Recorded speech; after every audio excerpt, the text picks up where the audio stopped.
Hello guys, आज मैं फिर आ गई आपको कुछ नए इंडोर प्लांट के बारे में जानकारी देने के लिए। तो ये इंडोर प्लांट हमारा एरिका पाम है और भी कई सारे पौधों की इस वीडियो में मैं आपको जानकारी दूंगी इंडोर प्लांट के बारे में।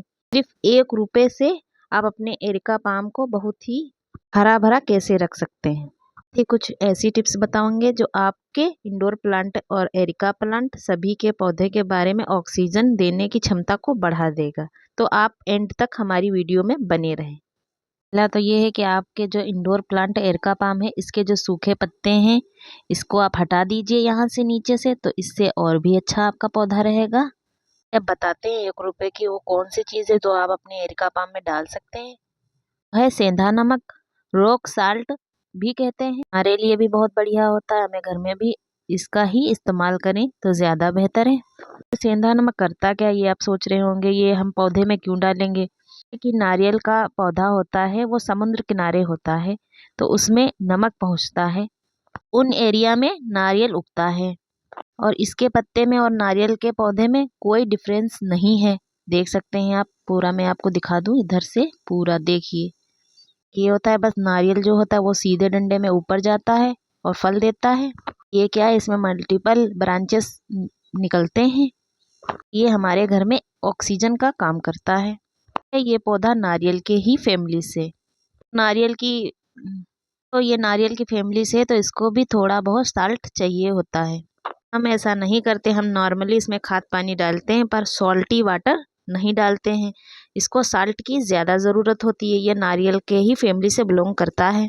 और आपको हमारे प्लांट की तरह बढ़िया और हरी भरी पत्तियां चाहिए तो आपको सेंधा नमक डालना है, उसका पानी बनाकर इस पे पौधों पे डालना है। दूसरा क्या होता है, इस पौधे को सर्दी ज़्यादा नहीं पसंद होती है, तो इसे सर्दी से बचाना है, क्योंकि जहाँ समंदर होते हैं वहाँ पे ज़्यादा सर्दी नहीं पड़ती है, नॉर्मल टेम्परेचर रहता है। बात करते हैं सेंधा नमक डालना हमें कैसे है। इसी में आप पीस लीजिए, उसके बाद 3 से 4 या 5 ग्राम ही आपको डालना है एक कटोरी में। तो पानी को मिला दें अच्छे से। उसके बाद इसको 3 महीने या 4 महीने में एक बार ही ऐसा करना है आपको अपने पौधे के लिए। करने से हमेशा हरा भरा रहेगा। बात करते हैं दूसरे पौधे की, सिंगोनियम है, जो हरा भरा ऑक्सीजन देने वाला बहुत ही अच्छा प्लांट है। को हम स्वस्थ रखेंगे तभी ऑक्सीजन देगा। हम सिंगोनियम की केयर के बारे में 2-3 टिप्स आपको बताएंगे। बहुत ही अच्छा प्लांट है। नियम के लिए सबसे अच्छी चीज़ होती है वो है पानी से स्प्रे करना। इस पौधे को पानी से स्प्रे बहुत पसंद है। से कम दिन में 1 या 2 बार पानी से स्प्रे इस पौधे को करिए, इस तरीके से आपका घना और बूशी होगा। ये भी इंडोर प्लांट है, सभी को स्प्रे करना बहुत ज़रूरी है और बहुत ही फ़ायदेमंद होता है। प्लांट को पानी बहुत कम चाहिए होता है, जितना कम पानी देंगे उतना अच्छा है, तो बस स्प्रे ही डालिएगा। ज़्यादा पानी देने से इस पौधे को प्रॉब्लम होती है, तो इससे कम से कम पानी दीजिए, ज़्यादा पानी की ज़रूरत नहीं होती। 4 दिन में इसको पानी दें, जब मिट्टी सूख जाए। पौधे को फर्टिलाइज़र की भी ज़्यादा ज़रूरत नहीं होती है, बहुत ही कम इसको चाहिए होती है फर्टिलाइज़र और खाद पानी। पौधे को बहुत आसानी से आप नीचे से कटिंग लेकर बहुत आसानी से लगा सकते हैं। पौधे को कटाई छटाई भी चाहिए होती है। हम मनी प्लांट की छटाई करते हैं, कटाई करते हैं उसको बूशी बनाने के लिए, उसी तरीके से इसका भी करना होता है। कोई भी प्लांट हो उसकी छटाई और प्रूनिंग करेंगे तो वो बहुत ज़्यादा बूशी और घना होगा। आप देख सकते हैं हमारा पौधा कितना ज़्यादा चमकदार और कितना ज़्यादा बूशी है। तो आप भी अपने पौधे को बूशी बनाने के लिए इसकी छटाई कटाई करते रहिए। तरीके से इसको प्रून कर करके मैंने इतना घना बनाया है अपने पौधे को, आप भी बना सकते हैं। सिंगोनियम का पौधा होता है, ये छोटे से छोटे पॉट में भी अच्छे से ग्रो हो जाता है। देख सकते हैं आप हमारा पॉट, हमने मिट्टी का पॉट लिया है, आप भी ले सकते हैं, मिट्टी का ज़्यादा बेहतर रहता है। इस पौधे को आप मिट्टी और पानी दोनों जगह ही ग्रो कर सकते हैं बहुत आसानी से कटिंग से। तरह से मनी प्लांट के प्लांट को आप मिट्टी और पानी में लगाते हैं, उसी तरीके से आप सिंगोनियम के भी पौधे को मिट्टी और पानी में लगा सकते हैं। देखिए इसकी कितनी सारी रूट यहाँ पे निकली हुई हैं, ये नीचे की ओर जा रहा है हमारा पौधा। तो मैं आपको पूरा व्यू दिखा रही हूँ अपने पौधे की। ये नई शाखाएं ब्रांचेस जो निकलती हैं उसी में इसकी जड़ें भी निकलती हैं, तो आप बहुत आसानी से लगा सकते हैं इसको। टिंग से पानी में और मिट्टी में, ये पौधा पानी में भी लग जाता है और मिट्टी में भी लग जाता है। गाइस, सिंगोनियम के पौधे की ये जानकारी थी। अब बात करते हैं तो अब बात करते हैं बहुत ही सुंदर प्लांट के बारे में, मेरंटा प्लांट। तो पेयर प्लांट भी बोलते हैं और इसको पिकॉक प्लांट भी बोलते हैं, क्योंकि इसकी पत्तियां बिल्कुल पिकॉक के पंख की तरह होती हैं, इसीलिए इसको पिकॉक प्लांट भी कहते हैं। मुझे ये प्लांट बहुत ही सुंदर लगा तो मैंने सोचा यह नर्सरी से इसको खरीद कर ले चलते हैं, इसीलिए मैं यहाँ पे आई हूँ लेने के लिए। आप देख सकते हैं नर्सरी में कितने सारे पौधे इंडोर रखे हुए हैं और उनकी पत्तियां भी देखिए कितनी खूबसूरत हैं। हमने तो यहाँ से बहुत सारे पौधों की शॉपिंग की हुई है। बहुत ही अच्छे दिखने में भी लगते हैं और छोटे से छोटे पॉट में भी बड़े आसानी से लग जाते हैं पौधे। मैंने तो बहुत ढेर सारे पौधों की शॉपिंग करी हुई है इंडोर के, आप भी ले सकते हैं। ये बहुत ही सुंदर लगते हैं। नर्सरी में तो मेरंटा का प्लांट 400 रुपये का बता रहे थे, तो मैंने ले लिया है एक पौधा। बहुत ही सुंदर लगता है ये पौधा, आप भी लेके आइए और अपने घर पे लगाइए।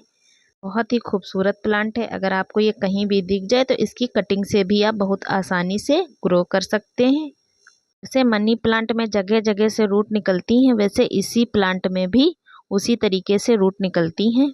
बहुत आसानी से इसे कटिंग से भी ग्रो कर सकते हैं। प्लांट के लिए मिट्टी मैंने जो लेकर यहाँ से नर्सरी से गई हूँ तो बनाई है कोकोपीट पोस्ट। इसमें मैंने सुपर लाइट डाली है। प्लांट बहुत ही अच्छे से चलने लगेंगे। नर्सरी से ले जाने के बाद आपको दूसरे पॉट में शिफ्ट करना है। मिट्टी में पानी जब भी देना जब इसकी मिट्टी बिल्कुल सूख जाए, तब इसको पानी दीजिए। वैसे भी और वाटरिंग से पौधे मर जाते हैं। इस पौधे को अच्छी लाइट भी चाहिए होती है, इसलिए अच्छी लाइट में रखें। इस पौधे को हम अंधेरे में रख देंगे तो इसकी पत्तियों का जो कलर है वो अच्छे तरीके से नहीं आएगा। कि आप देख सकते हैं इसकी पत्तियां कितनी कलरफुल हैं, तो इसीलिए आपको इसको लाइट में ही रखना है, अंधेरे में नहीं रखना है। हम बात करते हैं स्नेक प्लांट की। स्नेक प्लांट हमारे घर की जो दूषित वायु है उसे फिल्टर करके हमें फ्रेश वायु देता है। बहुत ही अच्छी ऑक्सीजन का काम भी करता है। ये जो ऑक्सीजन कैपेसिटी रहती है वो 24 हर्न रहती है। पौधे को आपको अपने रूम पे ज़रूर लगाना है। ये बहुत ही अच्छा पौधा है। अरे ये पौधे को ज़्यादा पानी की ज़रूरत नहीं होती, क्योंकि ये पौधा ज़्यादा पानी से अच्छा ग्रोथ नहीं होती इस पौधे की। ये इसको 4-5 दिन के बाद ही पानी दें। जब इसकी मिट्टी देखें सूखने लगी है तो ड्राई हो जाए, उसके बाद ही देना है इसको पानी। बहुत सारे नाम है, कई लोग इसको सेंसनवेरिया बोलते हैं, कई लोग स्नेक प्लांट बोलते हैं, कई लोग इसे मदर इन लॉ टंक भी बोलते हैं। ये सारे इस प्लांट के नाम हैं। ज़्यादातर जो बोला जाता है वो स्नेक प्लांट है। की वैरायटी जो है वो 4-5 वैरायटी आती है। एक प्लांट की ये डॉब वैरायटी है, मतलब छोटी वैरायटी है। बड़ी भी वैरायटी आती है। टोटल ग्रीन है, ये देखिए कई सारी वैरायटी आती हैं इसमें। ये पत्तियों वाला भी स्नेक प्लांट है जो मैंने शुरू में आपको दिखाया। तो कई सारी वैरायटी के स्नेक प्लांट होते हैं। इसमें सबसे अच्छी चीज़ ये होती है एक पौधे के अनेक बेबी प्लांट निकलते रहते हैं। आप उनसे कई सारे पौधों को बना सकते हैं बहुत आसानी से। छोटा पौधा होता है, इसको हम बाथरूम में भी रख सकते हैं, वहाँ भी आपको ऑक्सीजन जनरेट करके देता रहेगा। छोटा प्लांट है, इस काम आता है। आपको स्नेक प्लांट का जो ये पौधा है इसकी प्रोपोगेशन कैसे करनी है ये भी बताते हैं। आपको सेंड ले लेना है, उसके ऊपर आपको मिट्टी डाल देना है। पॉट में तो बहुत ही इजीली लग जाता है। और इसको लगाना कैसे है मिट्टी में, को चाहे फ्रेश एलोवेरा ले लीजिए, वो भी रूट हार्मोन का काम करेगा, चाहे रूट हार्मोन ही ले लीजिए। पर हम एलोवेरा से इस पौधे को लगाए हुए हैं। इसका एक पत्ता जो लेना है वो मैच्योर ही लेना है, ये हमारा पौधा अच्छे से ग्रो होगा। इसी तरीके से आप अपने पौधे को ग्रो कर सकते हैं। और आप बात करते हैं, हमारा नेक्स्ट टॉपिक है वो है जीजी प्लांट। ये प्लांट एक स्लो ग्रोइंग प्लांट है, बहुत अच्छे से ग्रो करता है। इसके लिए आज 3 टिप्स मैं शेयर कर रही हूँ। पहले ब्राइट इनडायरेक्ट सनलाइट में रखिए, सेमी शेड में इसको रखिए। दूसरा, जब इसे वाटरिंग करनी है तो इसकी सॉइल चेक करनी है, ओवर वाटरिंग नहीं करना है। ओवर वाटरिंग से हमारा पौधा मर जाएगा। इन सीजन में इसको फर्टिलाइजर जरूर दीजिए। जीजी प्लांट की कटिंग भी लगती है, आप इससे कटिंग भी लगा सकते हैं बहुत आसानी से। स्टम से भी आप दूसरी कटिंग लगा सकते हैं। स्टम को तोड़ लीजिए, उसके बाद उसको वाटर में लगा दीजिए कोई प्लास्टिक के गिलास में। स्टम को नीटली कट करना है, नीचे की पत्तियां हटा देनी है, उसके बाद उसको लगाइए। पोजर गिलास में पानी भर के इसको लगा दीजिए। उसके बाद ये स्लो ग्रोइंग प्लांट है तो धीरे धीरे करके ये ग्रो होने लगेगा। थोड़ा समय लगेगा लेकिन ये पौधा आपका ज़रूर ग्रो होगा, करके देखिए आप। ये कटिंग लगाने का सीजन अप्रैल मई है, ये बात ध्यान रखना। आप जब भी प्रोपोगेट करें तो अप्रैल मई में ही करें। आपको इस पौधे को निकाल के भी, इसमें देखिए नीचे जड़ें निकल आए, तो इस पौधे से भी आप दूसरे प्लांट बना सकते हैं। इसमें भी बेबी प्लांट होते हैं, तरह से प्लांट बना सकते हैं। बात करते हैं एरोकेरिया प्लांट के बारे में। इसको क्रिसमस ट्री भी बोलते हैं। ज़्यादातर इंडिया में क्रिसमस ट्री ही इसको बोलते हैं। बहुत ही खुश होते हैं इस पौधे को देखकर। खुद छोटे थे तो इस पौधे को बहुत सजाते थे, तो बहुत खुशी मिलती थी। अच्छा लगता था जब ये पौधा सजा हुआ होता था। आज इस पौधे की केयर टिप्स के बारे में बात करते हैं हम। तो जब ये प्लांट हम नर्सरी से लाए थे तो बहुत छोटा था। अब देखिए कितनी ज़्यादा इसकी ग्रोथ हो गई है। इसको हम 40 रुपए का लेके आए थे, 40 रुपीज़ का। हमारा पौधा बहुत छोटा था, ये कितना ज़्यादा बड़ा हो चुका है। देखिए नई ग्रोथ, नई लीव्स ऊपर से आ रही हैं हमारे पौधे में। लीव्स बहुत ब्यूटीफुल होती हैं, पॉइंटेड पॉइंटेड होती हैं। देखिए बहुत ही सुंदर पौधा लगता है, बहुत ही यूनिक पौधा लगता है। इस पौधे के बिना आपका गार्डन बिल्कुल इनकम्प्लीट लगता है, अधूरा लगता है। तो ये पौधे को ज़रूर लगाएं। दूसरी ये बात है कि ये पौधा कटिंग से नहीं लगता है, नर्सरी से ही लेके आए, क्योंकि ये सीड से लगता है। ये पौधा कटिंग से नहीं लगता है। अगर आपने कभी कोशिश किया तो कटिंग से बहुत ही ज़्यादा रेयर होता है जो ये चल जाए कटिंग से, वरना कटिंग से नहीं लगता है। लगना काफ़ी मुश्किल है। मैंने एक बार ट्राई किया था पर नहीं लग पाया था।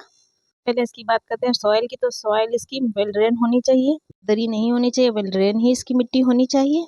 में पानी ठहरे ना, ठहरा हुआ पानी इसको बहुत बेकार लगता है। इसको आप अंडर वाटर करें, ना ही ओवर वाटर करें।